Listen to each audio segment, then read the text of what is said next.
Shalom everyone. Welcome po sa ating nightly series. Dito po sa ating programa Sidlak sa Kamaturan. Ito po si Brother June Iana from East Tiding Ministry. Tayo po ay magsasama sa loob ng isang oras para po sa ating mga prophetic insights, mga current events sa ating talakayan ngayong gabi. So welcome all sa ating mga viewers, mga offline viewers sa ating programa. Live po ang ating pagsasama ngayon via Facebook streaming. Punta po tayo sa ating kalendaryo. Nasa 19th day of the 6th month, 4th day of the week of the year 5865. At ito po ay nahati sa 119th Jubilee, week 4 and year 6.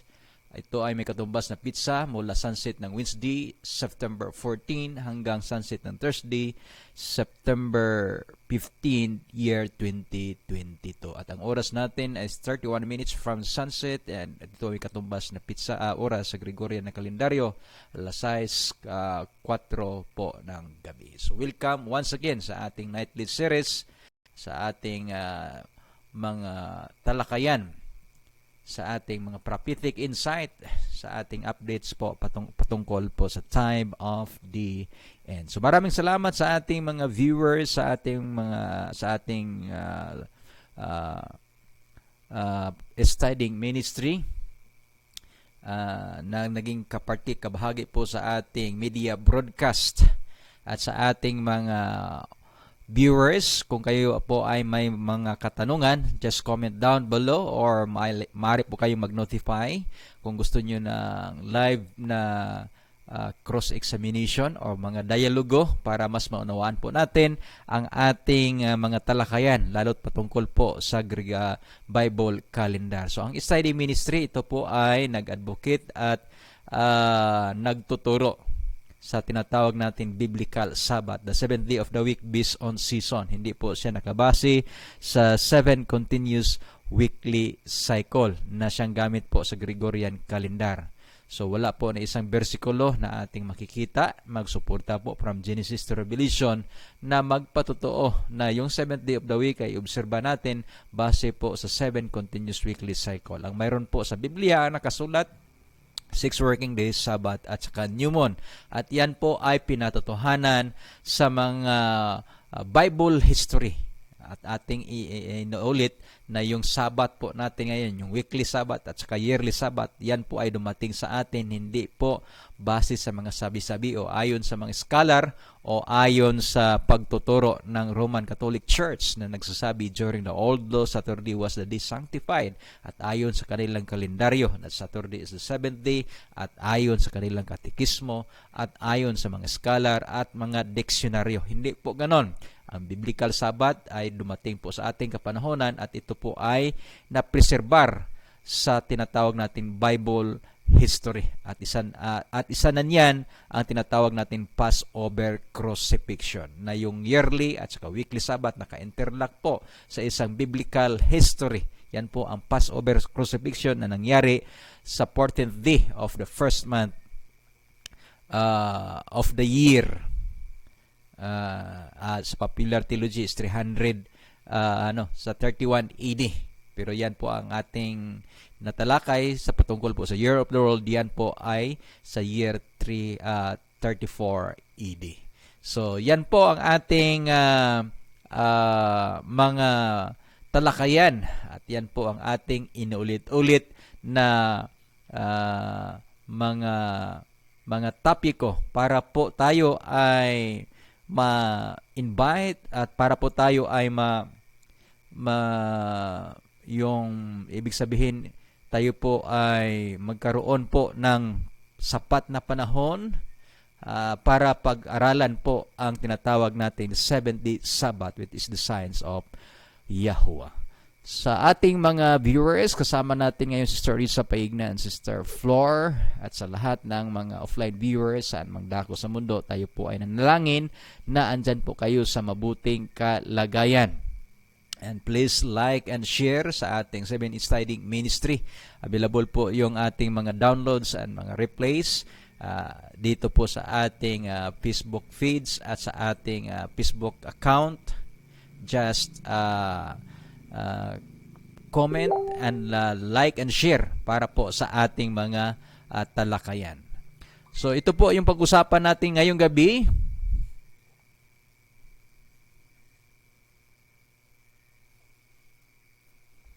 Hindi pala, Sister Risa Iyana. Salamat sa komento. Okay. Sa ating talakayan ngayong gabi, pag-uusapan natin the New World Order, Part 1, Peace and Safety and Carefree Sunday. At bago po tayo magpatuloy, basahin po natin ang Revelation chapter 1 verse 3. Blessed is he that readeth and they that hear the words of this prophecy, and keep those things which are written therein, for the time is at hand. So siya na nagbabasa at nakikinig at gumagawa sa mga bagay na nakasulat sa propesiya. Yan po ang sulat ni John sa Book of Revelation chapter 1 verse 3. Mapala, blessed is he that readeth, hear the words, and keep those things which are written therein, for the time is at hand. So patuloy po natin ang ating talakayan. Balikan po natin ang ating time of the end. Yan po ay nahati sa apat na mga major event. Matthew chapter 24 verse 8.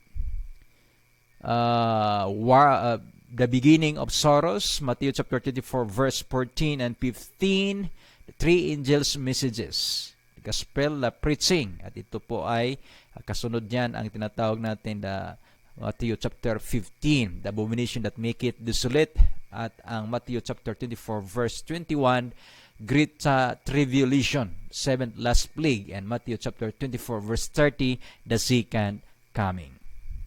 So those are the four major event, prophetic event, na tayo po ay nasa unang parte, the beginning of sorrows. Ito pong mga kaganapan ngayon, wars and rumors of wars, famines, pestilences, and earthquakes in diverse places. Ito po yung tinatawag ni Apostol Mateo, the beginning of sorrows. So from that time period, yan po ay papunta sa tinatawag natin the three angels' messages.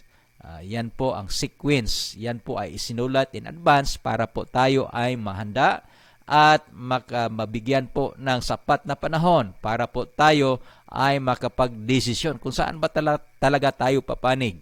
It's either the creator or the man of sin. So yan po ang malaking katanungan, at ang bawat isa ay darating talaga sa punto na mamili. Choose you this day. Ayon po sa salita ni Joshua, choose you this day whom you will serve, but as for me and my house, we will serve Yahweh. Joshua chapter 24 verse 15. So yan po ang diwa ng ating binabasa sa book of Daniel chapter 12 verse 9. And he said, Good day with Daniel, for the words are closed up and sealed till the time of the end. So ito pong time of the end na to ay nag-umpisa po sa ating kapanahunan. Presente po ang lahat ng mga prophetic fulfillment, mga event na ayon po sa propesiya, at ito na po ay papunta sa tinatawag natin the troublous time such as never was. So mayroon po mga timeline na binigay po sa Book of Daniel chapter 12. So yan po ay ating pag-aralan sa susunod nating mga talakayan. So magandang gabi, at kasama din natin ngayon si Sister Sister Irene watching from Japan. So, sa ating mga panauhin, kasama din natin ngayon si Brother Hill Castor. So yan po ang ating timeline, time of the end. Ulitin natin, yan po ay nag-umpisa sa ating kapanahunan. Daniel 12 verse 9, the time of the end, ito po ay nag-umpisa sa ating panahon, at yan po ay matatapos sa Matthew chapter 24 verse 30, the second coming. So sa ating mga kapatiran na mayroong mga komento, just comment down below sa ating comment section, at sa ating pong mga kapatiran na may mga katanungan lalo patungkol po na sa Biblical Sabbath, Biblical Calendar, maaari lang na just kayo po ay mag-notify ahead para po ating ma-arrange po ang ating mga dialogo. So bukas po tayo sa mga pag-uusap. Kagaya kung hindi niyo napanood ang ating segment with Brother Vince Garcia, yan po ay pinag-usapan natin ang mga common objection sa patungkol po sa Bible Sabbath. So just notify us ahead para po ma-arrange natin, may schedule po natin ang ating pag-uusap. So dito po tayo, mag-umpisa po tayo sa Book of Thessalonians. Ito po ang sulat ni Apostol Pablo sa mga taga-Thessalonica. 1 Thessalonians chapter 5 verse 3, "For when they shall see peace and safety, then sudden destruction cometh upon them as travel upon as a woman with child, and they shall not escape." At ito po ay may kinalaman sa propesya ni Prophet Daniel sa book of Daniel chapter 8 verse 25.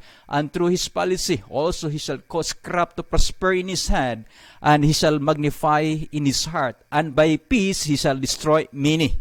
He shall also stand up against the prince of the princes, but he shall be broken without hand." So yan po ang dalawang mga sulat sa ating Holy Scriptures. Ito po ay patungkol sa mga pangyayari sa ating kapanahunan. Peace and safety, sudden destruction cometh.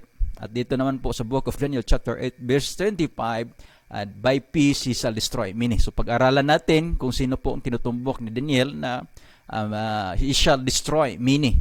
So itong pag-uusapan natin ngayon, ito po ay patungkol sa mga current event, at yan po ay napaloob sa sulat ni John Revelador sa book of Revelation chapter 13. So yan po, atin nang inulit, ating binalik-balikan yung propesiya na yan. Yan po patungkol sa three main characters sa tinatawag natin New World Order: the first beast, the second beast, and the image of the beast. The first beast ay tumutukoy sa tinatawag natin the people supremacy ito. The second beast, ayan po ay tumutukoy sa United States of America, the lamb-like beast na sa bandang huli ay magsalita katulad po ng dragon, the lamb-like beast. And the image of the beast, yan po ay ang alliances, the alliance of the church and state. Yan po ang image, imahen po ng unang beast. So kung ano po yung imahen, yung power and authority na in-exercise po sa first beast, na mayroon po siyang church and state power as the Pope as the head of the church and the head of the state. Doon, yan din po ang imahin. The image of the beast, yan po ay tumutukoy sa church and state alliance na siya namang magiging galamay para po maimplementa ang tinatawag natin Sunday like the Jewish Sabbath. So patuloy natin. So ito po yung, balikan natin yung summary natin sa World Empire, at ito po ay may koneksyon sa ating pag-uusapan ngayong gabi. So ito po yung, kung mahilig kayo sa world history, mayroon din po tinatawag na Bible history. Yan po ang summary sa Book of Daniel chapter 2 verses 1 hanggang sa 49. So Babylon, the head of gold. Yan po ang unang first empire, world empire. Pamilyar na tinatawag natin the 8 wonders of the world, the hanging garden of Babylon. Yan po ang tinatawag natin na Babylon, the head of gold. At ang kasunod na naghari ang Medo-Persia, na inilarawan sa panaginip ni King Nebuchadnezzar as the chest and arms of silver. At ang pangatlo, ang tinatawag natin na Greece, or the midsection of brass. So, yan po ang sunod-sunod na mga world empire. At ang pang-apat, hindi na pangalanan sa Book of Daniel kasi yung Babylon, Medo-Persia and Greece yan po ay napangalanan sa sulat ni Daniel. Pero po yung pang-apat, kumpleto po yung detalye ang nilalaman yan. At ayon sa popular view, yan po ay hanggang yung pagan, the Fourth Empire, yung popular theology ay hanggang Papal Rome lang. Pero sa ating dinugtong ang papal supremacy sa kadilhanan. Ito po ang description na nakasulat sa Book of Daniel. Tingnan natin yung ating Biblia. Please open our scriptures in the Book of Daniel, chapter 7, verse 25. So, wag kayong magtaka bakit hanggang Papal Supremacy 1 po yung tinatawag nating Fourth Empire. Ganito po yung nakasulat sa Book of Daniel chapter 7 verse 24. Umpisahan natin sa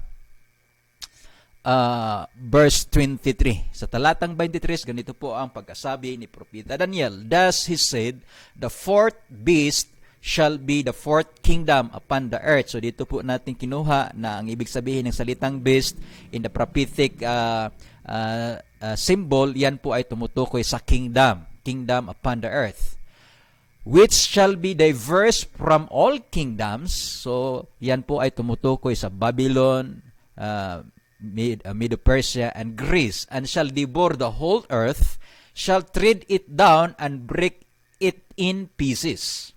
And the 10 horns out of this kingdom, 10 kings shall arise, and another shall rise after them, and he shall be diverse from the first, and he shall subdue 3 kings. Ito na po ay tumutukoy sa little horn na prophetic description po ay naayon po sa Papal Supremacy 1. And he shall speak great words against the Most High, and shall wear out the sins of the Most High, and think to change times and laws, and these shall be given into his hand until a time and times the dividing of times. 1260 this. Ito po ay tumutukoy sa tinatawag nating little horn.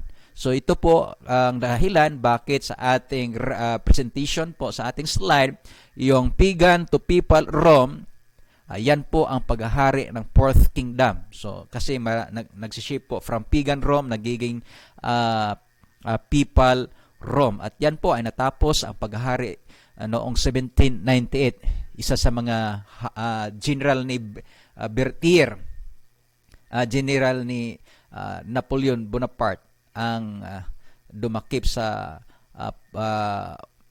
Pope, yung sa Roma, si General Berthier, at yan po ay nangyari noong 1798. So from 168 BC hanggang sa Papal Supremacy 1, yan po ang pagan to papal Rome. At ang tinatawag nating panghuli, featuring the book of Revelation chapter 13, ito po yung tinatawag natin the New World Order. So the New World Order, faith of iron and clay. So ito po yung pag-usapan natin ngayon.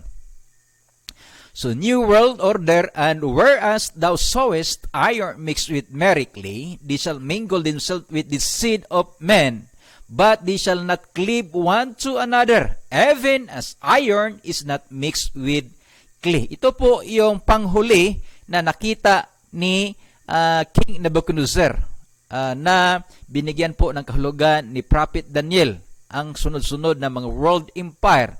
So yan po yung mga preceding nabanggit natin, at yung panghuli na nakita ni Nebuchadnezzar, ito po ang pangyayari, ang world empire na will stand before the coming of our Messiah. So ito po yung panghuli, yung sa bandang paa, combination sa iron, merry clay, they shall mingle themselves with the seed of men. So ito po yung kinaibahan sa previous na mga world empire, kasi yung elemento na nandito po sa Daniel chapter 2 verse 43 ay a mixture of iron, merry clay, and they shall mingle themselves with the seed of men, but they shall not cleave one to another, even as iron is not mixed with weekly. So dito po nakasentro ang ating pag-uusapan ngayong gabi.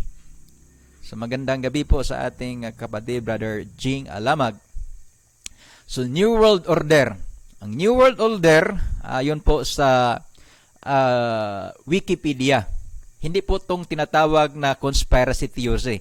Kasi dalawa po ito ngayon. Ang ating pag-uusapan, ito po yung tinatawag natin na New World Order. Ito po yung the term New World Order refers to the new period of history evidencing dramatic change in world political thought and the balance of power in international relations. Despite varied interpretation of this term, it is primarily associated with the ideological notion of world governance, only in the sense of a new collective efforts to identify, understand, or address global problems that go beyond the capacity of individual nation states to solve. So ito po yung ibig sabihin ng New World Order, hindi po yung yung tinatawag nating conspiracy. Bakit po ito yung kinuha natin? Kasi ito po yung naaayon sa propesya po sa Daniel chapter 2. So iba yung conspiracy theory na centralized pa rin, parang world empire, parang autocracy yung dating. Ibig sabihin yung mayroong tinatawag natin na like sa tinatawag natin Babylonia. So the head is Babylon. So during sa world empire ng Babylonia, ang si King Nebuchadnezzar as the world empire, head of the world empire. So sa kanya po lahat nakailalim po ang panggobyerno sa buong mundo. Pero itong ibig sabihin natin na tatalakayin natin na New World Order, ito po yung pagbalanse. Kung mapansin nyo, ang salita na ginamit ni Propeta Daniel is mixing. Iron, very clay, and mingled with the earth. So, hindi po to centralization na panggobyerno. Ibig sabihin, everybody is cooperating para po mabalanse yung tinatawag natin yung political power at maresolba po yung mga tinatawag nating global crisis, kagaya ng gera at saka yung mga climate change, isa sa mga primary na mga usapin, at yan po dyan po nakapaloob ang tinatawag nating Sunday like the Jewish Sabbath. So ibig sabihin yung New World Order, ito po yung pagbalanse po ng kapangyarihan sa buong mundo. So yan po ang tukma na kahulugan sa prophecy po sa Daniel. Mixing iron, merrily and mingled with the seed of man. So yan po ang description po sa Daniel chapter 2 verse 43. So ito po mga pangyayari, ongoing na World Government Summit, at isa sa mga talakayan ay patungkol po sa New World Order. So, emerging the New World Order, yung mga pag-uusap po sa mga government leaders sa buong mundo para po mabalanse yung mga ongoing, mga tinatawag nating mga problema dapat maresolba. So, panoorin natin ang mga short na mga clips patungkol po dito sa usapin na World Government Summit at ang patungkol po sa usapin New World Order. Saka natin bigyan po ng mga prophetic insight, yung mga propesya po ayon sa Biblia.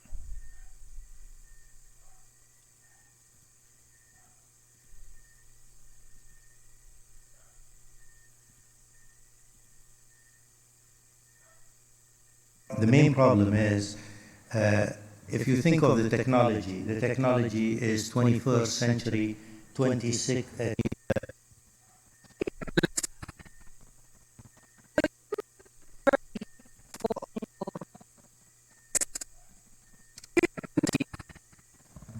Are you ready for a new world order? I think, Becky, the main problem is if you think of the technology is 21st century, 22nd century technology. What is happening in AI, what is happening everywhere really that will really transform and is transforming our lives and also transforming international relations. But I think the frame of thinking is still 19th century. I think this is one of the problems that we have in the international system. Where if you look, it's still about nationalism, it's still about state sovereignty, it's still about use of force or non-use of force.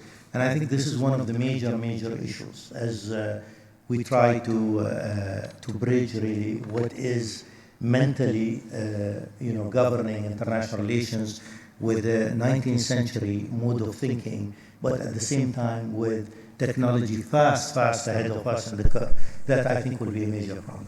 That's a very interesting perspective. Fred Kemp, your assessment.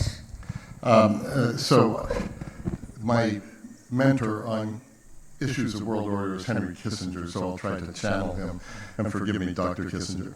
But his answer would be, what do you mean, no new world order? We have not had a world order yet.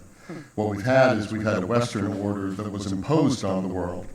And so the first world order in modern times, or somewhat modern times, was 4 centuries ago with the Treaty of Westphalia, ending a century of conflict, the 30 Years' War. And it wasn't a great moral thrust, it was just recognizing the world as it was. If you look at what we're trying to create right now, where I would say at an inflection point in history, as important as the end of World War I, where we got the effort at world order tragically wrong. We ended up with millions of dead, the Holocaust in World War II. After World War II, we got more right than wrong with the creation of the International Liberal Order and the United Nations and the Bretton Woods system and the European Coal and Steel Community, NATO, etc. And then Soviet Union fell. And then in the Cold War, we thought it was the end of history. And we thought that everyone could fit into this system that had been created. And it worked for a while, but not everybody came into it. But China grew. China certainly took full advantage of being part of the global system. Russia did not. Russia became more of an outlier. And I think where we are now, and this gets to your question, Becky, of a new world order, is it can go in 2 directions with the war in Ukraine now being a decisive element. Either the jungle is back, as the historian Bob Kagan talks, and that we can go into a darker era, or we could go into an era, because of the advances of science, advances of technology, that could be one of the most prosperous, promising, progressive, enlightened, moderate, modern eras that we've ever faced.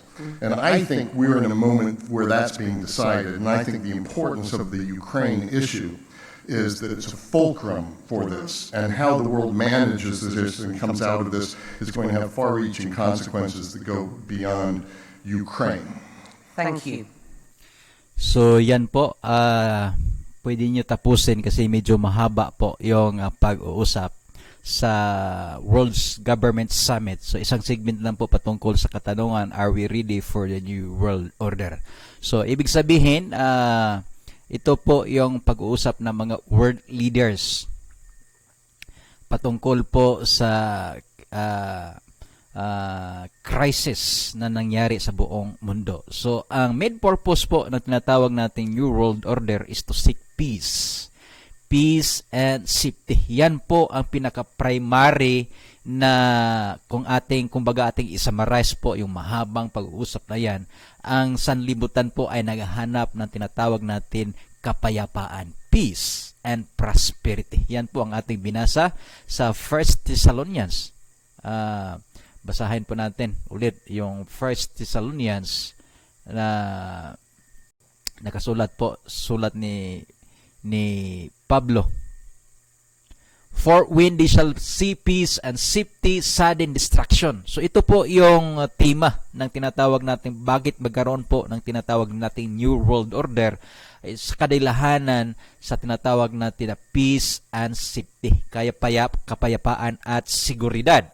At yan po ay mangyayari A short period of time sa propesya po. At dyan po ang ating babasahin sa book of, let us open our scripture in the book of Revelation. So, sa talata na ating binasa, dyan pa lang ating maunawaan na mayroong panawagan, for when they shall see peace and safety. Dyan po ang direksyon ng ating mundo ngayon. Kaya maraming mga pag-uusap na nagaganap patungkol po dito sa usapin na world peace. At ito po ay naayon din sa propesiya sa Biblia, for when they shall see peace and safety. So, ganito po din ang nakasulat sa book of Revelation. Basahan natin sa Revelation chapter 17.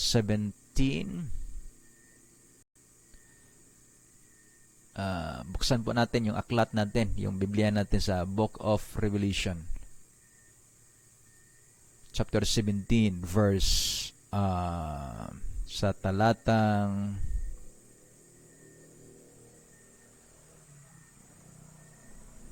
saan ba yan? Verse 13. Sa talatang 13, ganito po ang pagkasabi. These have one mind and shall give their power and strength unto the beast. So, ibig sabihin, mayroon pong short time of peace, yung unity.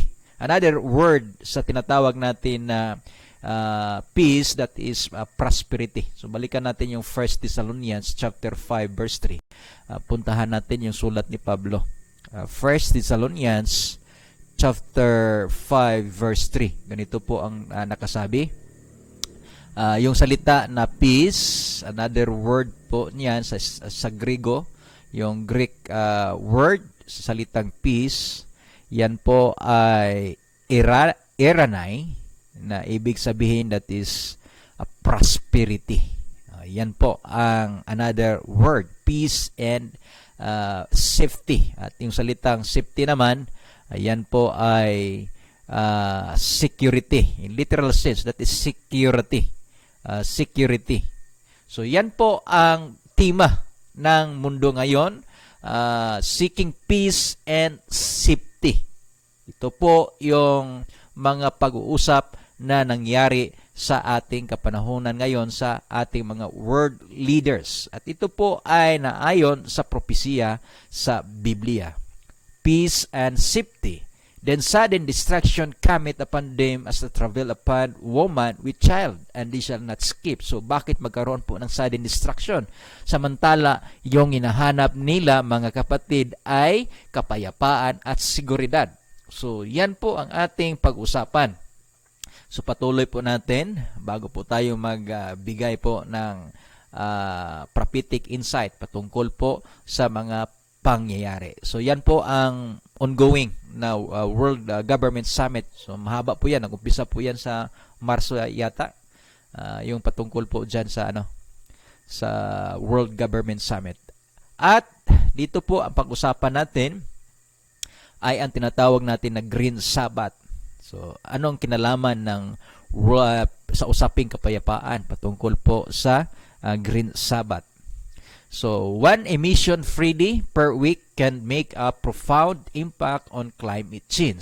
Tinatawag ito na Green Sabbath. So, pasensya na po, medyo mahina yung internet natin ngayon. Pero anyway, ito po ay makikita nyo po yung buo pagkatapos po ng ating segment. So, ganito po, one emission. Basahin natin yung article na yan patungkol po sa Green Sabbath. One emission free day per week can make a profound impact on climate change by Green Sabbath.org. So, ano po yung proposal nila? Once a week, give our beautiful planet a day of rest and emission free day, a Green Sabbath. So, ibig sabihin, ito po yung mga bukang bibig ngayon. Marami na po tayong pinag-usapan patungkol po sa 7-day Sabbath, yung non-emission, non-carbon day. So, yan po ang mga nilalaman. So, sa ating mga nabalitaan at makikita sa mga news. So yan po ang patungkol po sa Green Sabbath. So anong kinalaman diyan sa New World Order? So ating patuloy ang ating pag-uusap sa ating talakayan ngayon. Puntahan natin yung slides natin. Saan na ba yun? Ganito. So kagaya ng tinatawag natin Car-Free Sundays. So, Car-Free Sundays. Ano ba yung kinalaman doon sa Car-Free Sundays? Panoorin natin. Ito ay maiksi lang po na clip.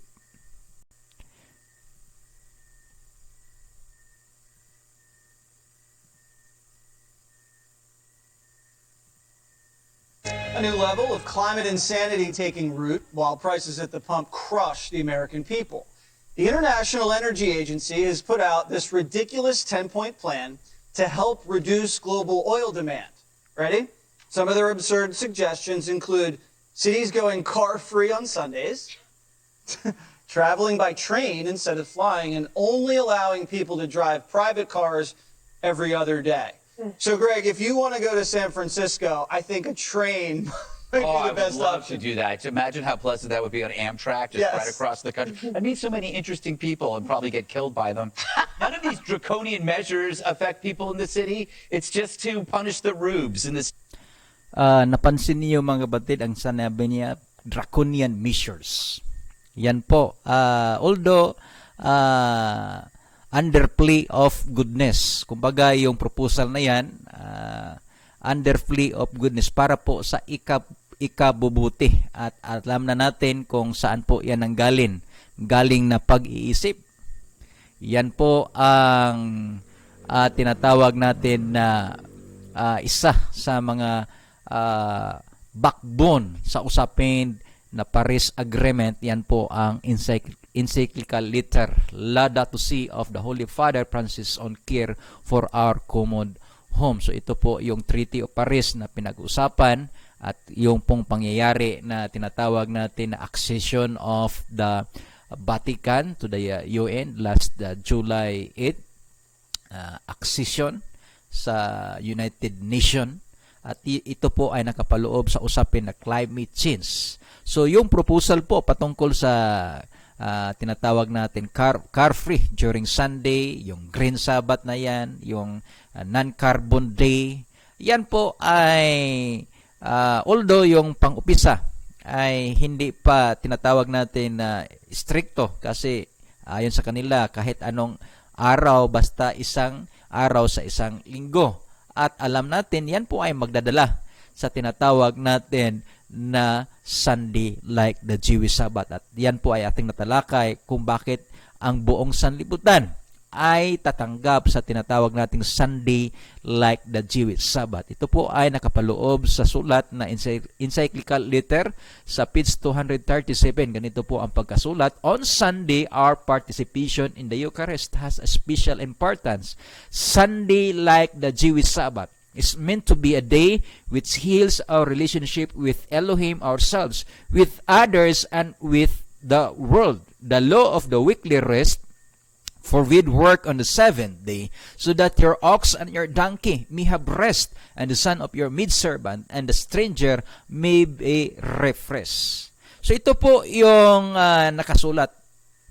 Ating pansinin ang sinabi po dito, the law of weekly rest forbid works on the seventh day. Dito po yung mystery of the harlot woman na nakita po ni Daniel, ni John Revelador na duguan.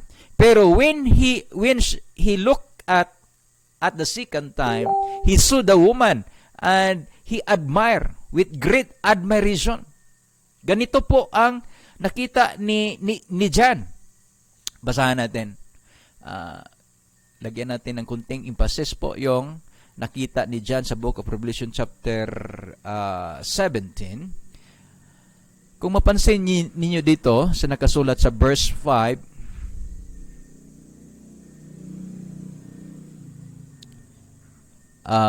verse 6, talatang 6. And I saw the woman, project natin, hindi natin na project.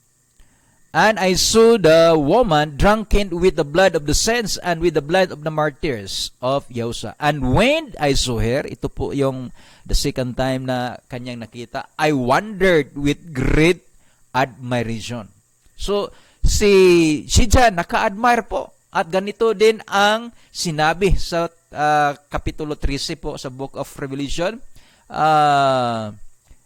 chapter and the world wonder after the beast. Saan ba yun?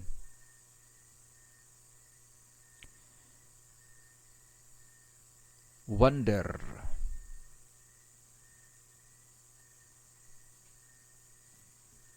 So ito po yung nakasulat na nakita ni John sa Revelation chapter 17. Nung una ay duguan, nung pangalawa ay 17 verse 8, wonder pa rin.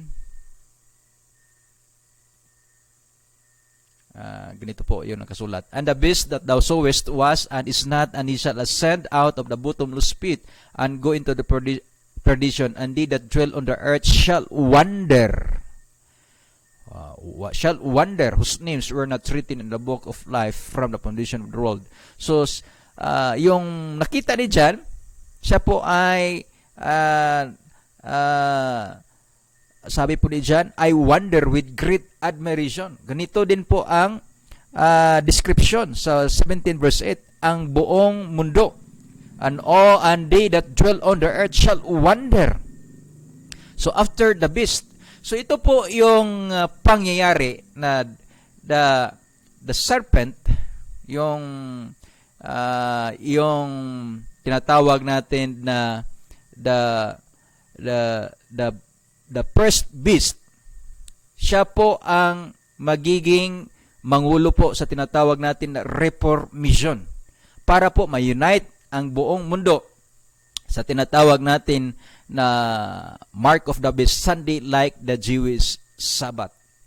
So yan po ang bakit magkaroon po ng world admiration sa tinatawag nating first beast, dahil po sa kaniyang kaalaman na ma-unite po niya ang buong sanlibutan sa pamagitan ng kaniyang ipatutupad na tinatawag nating marka. Yan po ang Sunday like the Jewish Sabbath. At yan po ay ating tinalakay paano niya ma-unite both the Christians, the communist, and the atheist sa tinatawag nating marka, Sunday like the Jewish Sabbath, the seventh day of the week, Sunday like the Jewish Sabbath. So marami na po mga movement patungkol po sa tinatawag advocacy, patungkol po sa Green Sabbath, Sunday Sabbath, yung tinatawag natin na Green Sabbath movement.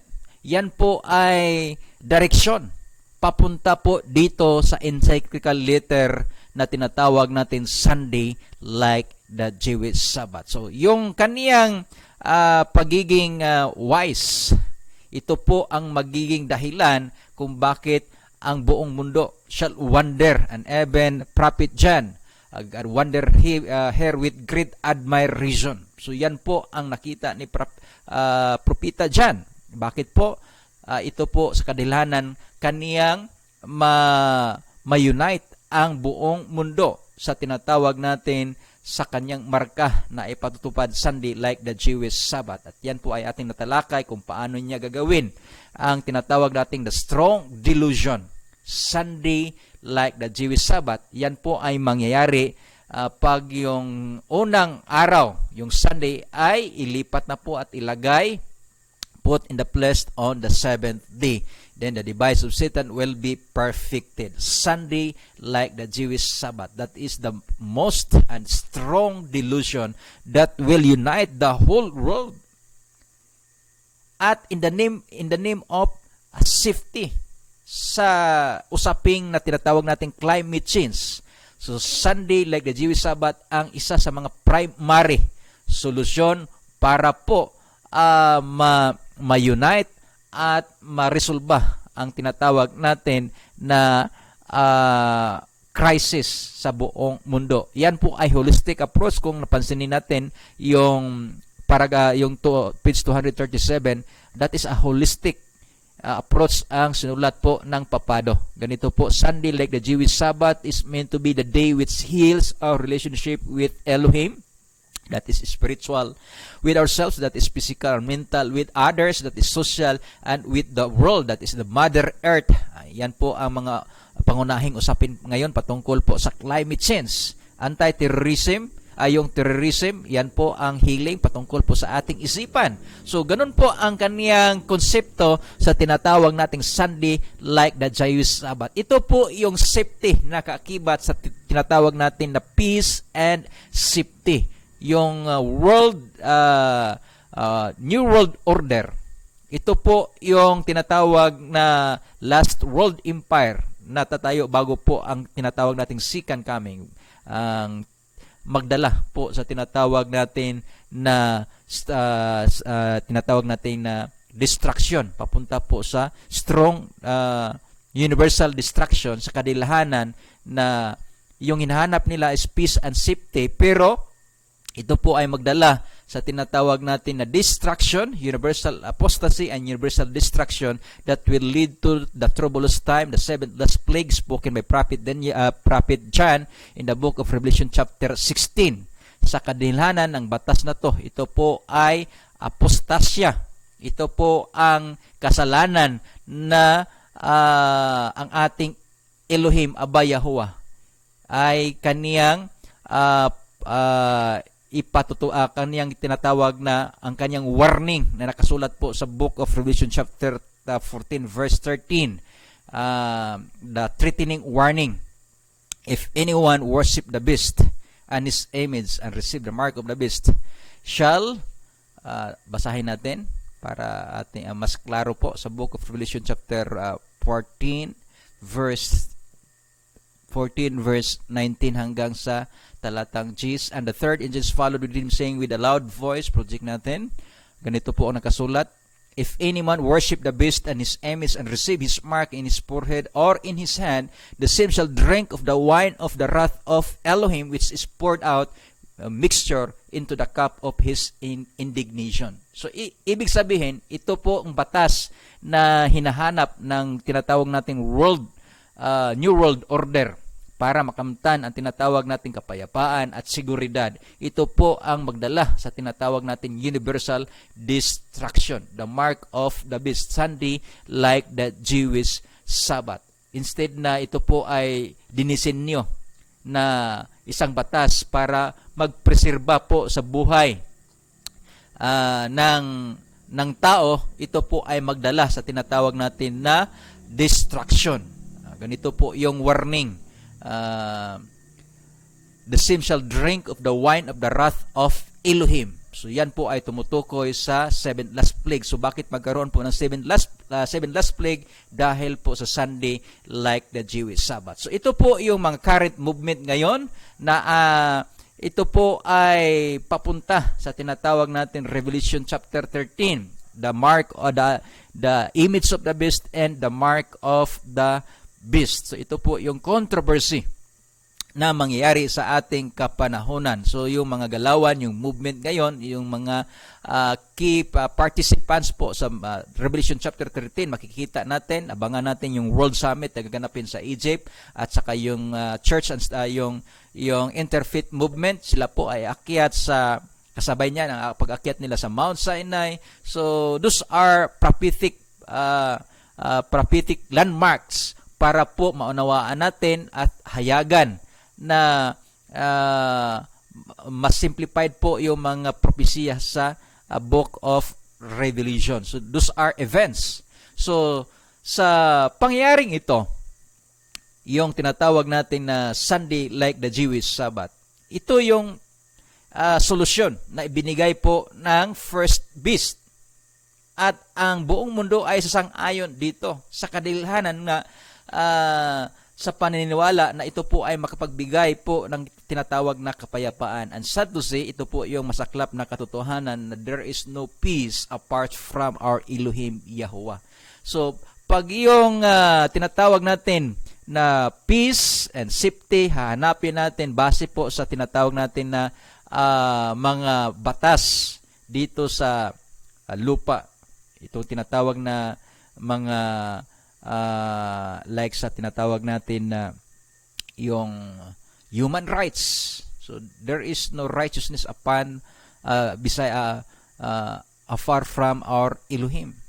So itong mga common na mga batayan po para mabuo yung mga batas na ito po ay makapagdala po ng tinatawag natin na pinakamalaking kasalanan sa ating Elohim. At ito po ay direkta na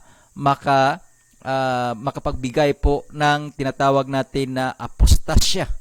Yan po ang yan po ang controversy na nakapaloob po sa usaping the three angels messages.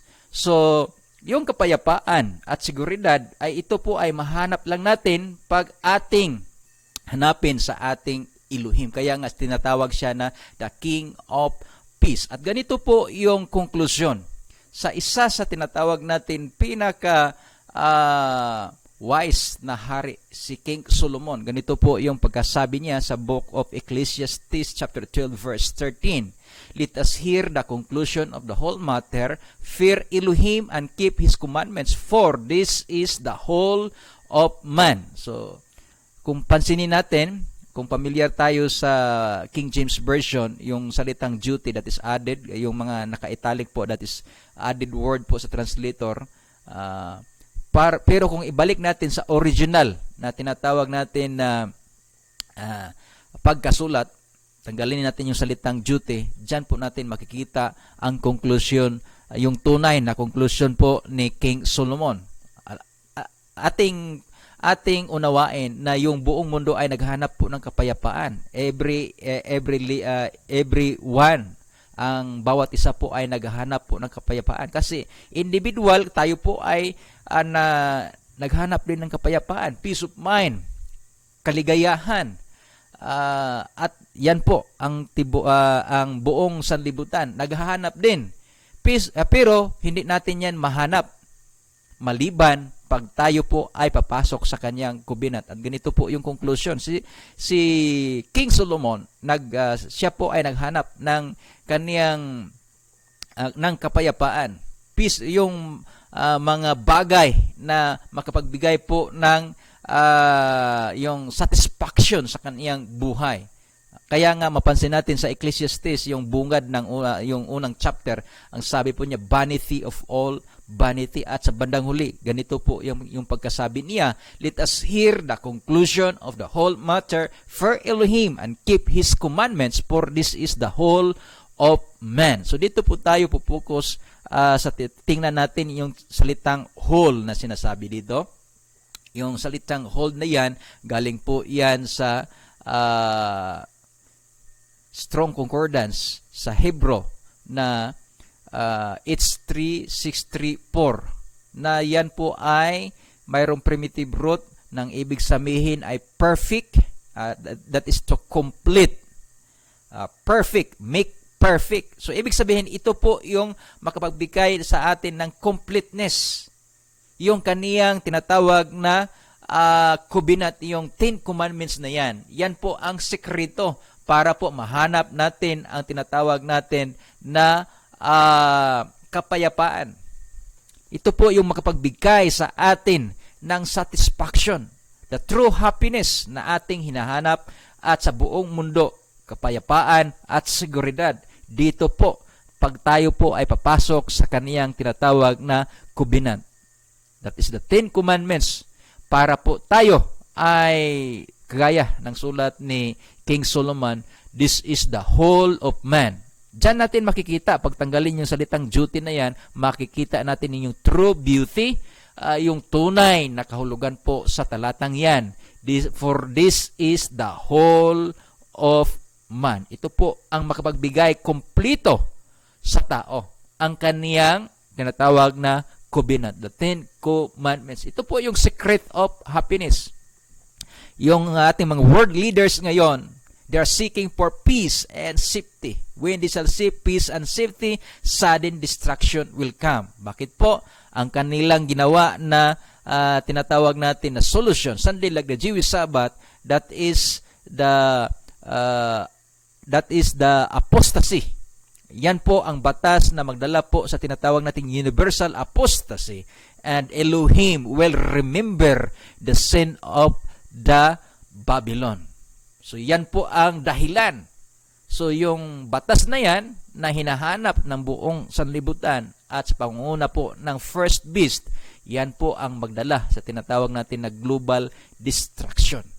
At ang tunay na kapayapaan, dyan po natin makukuha. At ayon po sa sulat ni King Solomon, ang kanyang conclusion, with all the mga eksperimento na kanyang ginawa sa kanyang buhay for 40 years na paghahari sa Jerusalem, at ito ang kanyang conclusion. He is one of the richest kings ever lived, the wisest king. Pero sa bandang huli, ito po ang kaniyang conclusion. And keep His commandments, for this is the whole of man. So yan po ang sekreto, mga kapatid.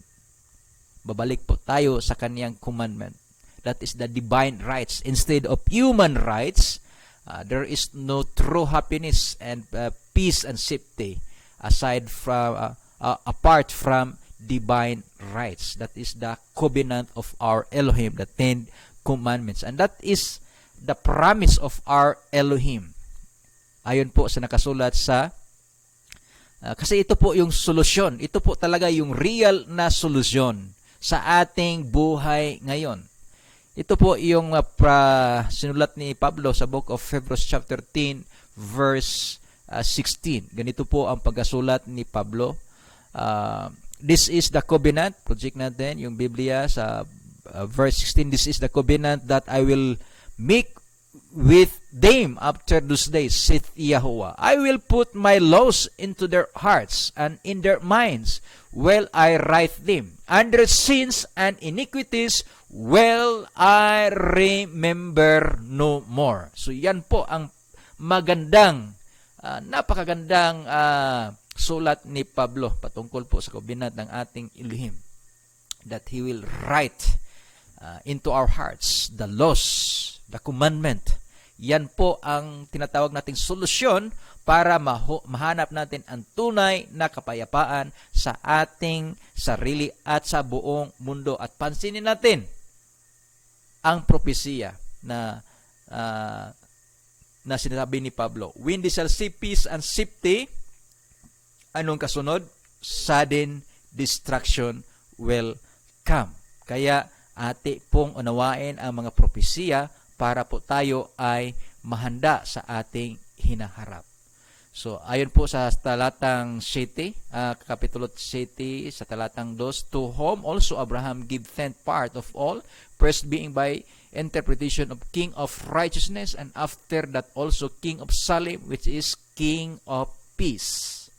Hebrews chapter 13, verse 20, now the Elohim of peace. Apart from our Elohim, there is no peace and safety. Yan po ang diwa ng ating binabasa. So yung mga world leaders natin ngayon ay busy po sa paghahanap ng solusyon sa mga problema na nangyari sa buong mundo. At ito po ay magdala sa usapin na tinatawag natin na Sunday like the Jewish Sabbath, at ma-unite po yung buong mundo, at ito po ang magdala sa tinatawag natin na universal apostasy and will lead to universal destruction. So yan po sa ating mga kapatiran, let us seek peace and safety. Balik po tayo po ay papasok sa covenant ng ating Elohim, sapagkat siya po ang ating Elohim, the King of Peace. Now the Elohim of Peace. Let us enter into His covenant, at yan po ay mag-umpisa sa tinatawag natin the sign of Elohim. What is the sign of Elohim? Ezekiel chapter 20. Ganito po ang pagsulat ni Propeta Ezekiel sa chapter 20. Let us open our scripture in the book of Ezekiel chapter 20 verse 12. Ganito po ang pagkasabi, moreover, I give also my Sabbaths to be a sign between me and them, that they might know that I am Yahuwah that will sanctify them. So ito po yung umpisa para po tayo ay makapasok sa kaniyang makabenepisyo po sa kaniyang promise that He will write the covenant into our hearts and in our minds. Ayon po sa Hebrews chapter 10 verse 16. Tayo po ay papasok sa kaniyang Sabat. Ito po yung ating acknowledgement na tayo po ay sumang-ayon sa kaniyang kagustuhan na kaniyang isulat ang kaniyang mga kautusan sa ating puso't isipan, which is the solution of our problem, a global problem, and yung tinatawag natin na problema sa bawat isang. Ang solusyon po dyan, mga kapatid, ay ang kaniyang kautusan, the Ten Commandments. At siya po ang magsulat nito. Ibig sabihin kasi po tayo ay tinatawag natin na fallen po yung nature natin. We have the sinful flesh. Wala na po tayong kakayahan na makapasok sa kaniyang covenant. Siya po ang magsulat nito. Siya po ang magsulat sa ating spiritual operation, ang kaniyang gagawin. Bago po mangyari po yung spiritual operation, kailangan po nating acknowledgement, and that is by keeping and honoring His Sabbath. Moreover, also I give them my Sabbaths to be a sign between me and them, that they might know that I am Yahuwah that sanctify them. The world know that is acknowledgement. Yung salitang that is acknowledgement. Ibig sabihin tayo po ay sumang-ayon na kanyang isulat ang kanyang kautusan sa ating puso't isipan. So Sabbath is the agreement para po tayo ay makahanap ng tunay na kapayapaan sa ating puso't isipan. Peace, that is the conclusion of the wisest king ever lived. Fear Elohim and keep His commandments, for this is the whole. Ito po ang makapagbigay ng completeness, made perfect. Ito po yung makapagbigay sa atin na kompleto sa ating buhay, ang kaniyang tinatawag na commandments. So yan po ang kontrobersya at mga current event po sa ating kapanahunan na magdala po sa atin sa usapin na tinatawag na the mark of the beast and the mark of Elohim. So tayo po ay mamimili sa dalawang marka na yan. So bakit po yung buong sanlibutan madala sa tinatawag natin na strong delusion Sunday like the Jewish Sabbath? At yan po ay ating pinag-usapan patungkol po sa kalendaryo. Ito po ang katotohanan. Kahit magkaiba po yung ating reliyon, kahit na ngayong mga communist country, hindi naniniwala ng Elohim or yung mga atheist, pero isa lang po ang mayroon tayo na mayroon din sila. Yan po ang kaniyang kalendaryo. Kalendar is a doctrine. Yan po ang nagdidikta kung kailan po tayo gagawa, 6 working days, at kailan po tayo magsimba. Kailan po tayo magtrabaho at kailan po tayo magpahinga. Kailan po tayo magnegosyo. And through His policy, He caused crop to prosper in His hand. Dahil sa kaniyang tinatawag na wisdom.